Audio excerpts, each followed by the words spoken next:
Welcome. My name is Mick Nelson, and I'm one of the pastors at Broadway Church in Vancouver, British Columbia, Canada. You're joining us on our journey to Advent, and today we have finally arrived at the fourth Sunday of Advent. Christmas is just around the corner. And to help us with our meditations this week, we're going back to our week one companion, Tish Oxenrider, and we're going to be sharing meditations from her book, Shadow and Light. And so join with me as we start our meditation today with a reading from John chapter 3. God so loved the world that he gave his only Son, so that everyone who believes in him might not perish, but have eternal life.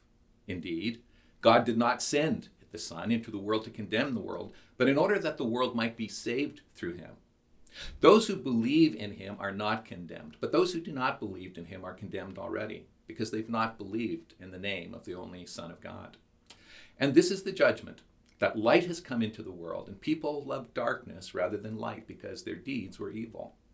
For all who do evil hate the light and do not come to the light, so that their deeds may not be exposed. But those who do what is true come to the light, so that it might be clearly seen that their deeds have been done in God.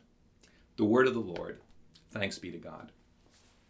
Oxenrider writes, "The light is growing brighter and brighter in these final days of Advent. We look ahead to the arrival of Emmanuel, God with us, who comes that the world might be renewed and victorious over evil's darkness. Living in the post-birth of Christ world, we forget what it must have been like to wait in darkness, wondering if God had forgotten the Jewish people, oppressed under Roman rule.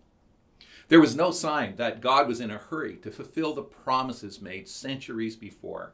The promise that one day there would be one who would rescue them from the shadows of evil. They waited and waited and waited with no sign that God remembered them. Christ is the reminder that God remembers us.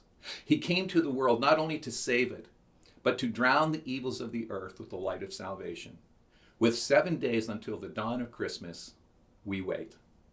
And so as you go about your business on this fourth Sunday of Advent, the last week before Christmas, ask yourself this question: what is it that you are hoping for your life, for the world around you, this last week of Advent?